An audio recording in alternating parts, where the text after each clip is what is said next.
William Wagener here for We the People. For years, I have wondered why local fire chiefs and fire department people, even some that were at the cleanup at the World Trade Center, were afraid to come forward and say, something's very wrong with this non-investigation.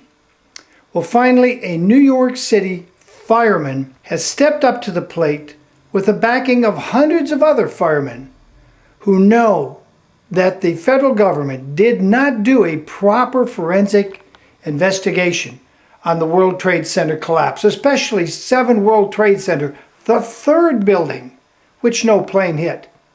Here it is. Finally, Bush and Cheney will have to be held accountable, along with all the other federal people that helped them cover up what really happened on September 11, 2001. Listen carefully. Thank you very much. And like Richard said, my name is Eric Lawyer, and I founded the FireFighters for Live in Truth after I watched Richard in one of his presentations, and I realized that something more had to be done. And I just want to thank Richard for everything he's doing here, and the FireFighters for Live in Truth strongly support Richard Gage and all the architects and engineers that have the courage to sign that petition. And I know from personal experience there's about 5 times as many out there that believe what we believe but don't have the courage to sign it. So what I'm hoping today is that people will find the courage after listening to this presentation and seeing everybody here and seeing that we are behind it. We also demand an investigation that follows the national standards and has contempt and subpoena powers. 9/11 was the greatest loss of life and property damage in U.S. fire history. This should have been the most protected, preserved, over-tested, and thorough investigation of a crime scene in world history. Sadly, it was not. What was it? Well, we know from their own admission the majority of the evidence was destroyed. Like Richard said, 22 years of experience, I've seen a lot of crime scenes. I've never seen anything like this in my life.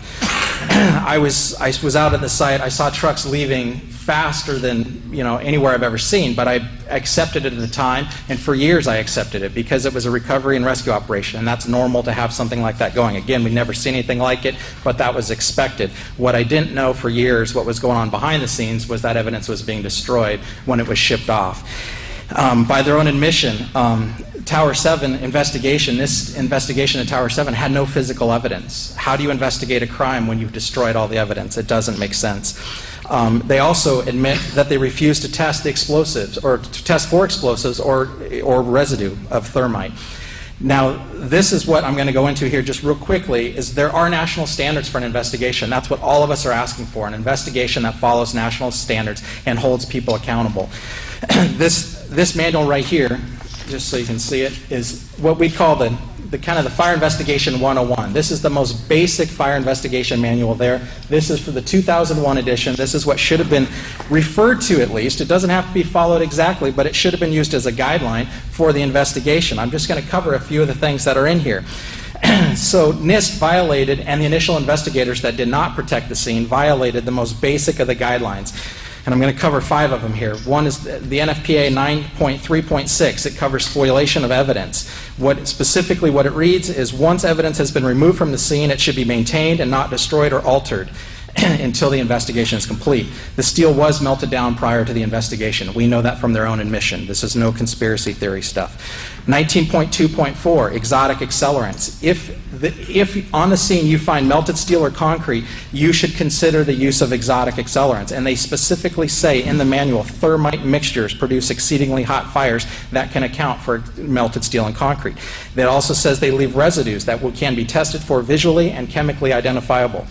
Again, they did not test for it. And just put it in perspective, on a routine house fire, if we suspect even the slightest use of an accelerant, we're going to test for it when there's no fatalities, when there's very little property damage. So to not do it on this, there is absolutely no excuse. I can't drive that point home enough.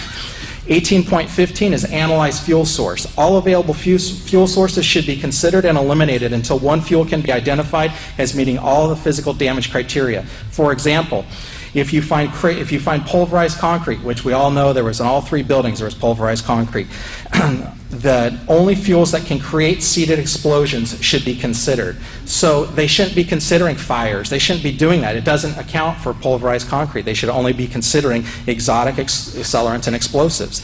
19.4.8.2.6, extremism. The terrorist may include fire as but one of a variety of weapons along with explosives used in furthering his or her goal. We know they used them in '93. Why would we not test for them now? There was reports that day, multiple reports, which I'll get into in a second. So they could have put them in the basement. How do we know that unless we test for it? I mean, even if it is the terrorists that they claim they are, we need to test this.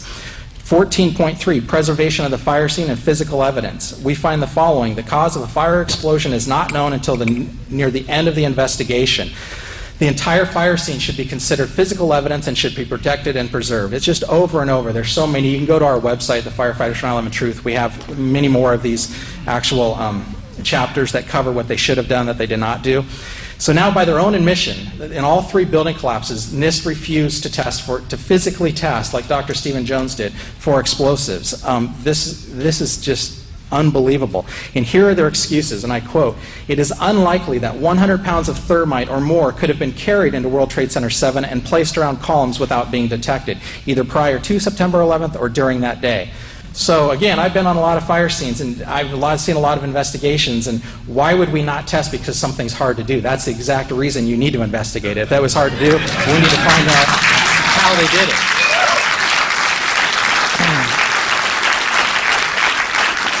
And number 2, NIST excuse. In addition, no blast sounds were heard on the audio tracks of the video recordings during the collapse of World Trade Center 7 or reported by witnesses. That's one of the excuses why they didn't test. Well, apparently they didn't read Chapter 18. 18 is the general definition of explosions. Although an explosion is almost always accompanied by the production of a loud noise, the noise itself is not, in big bold letters, an essential element in the definition of an explosion. The generation and violent escape of gases are the primary criteria of an explosion.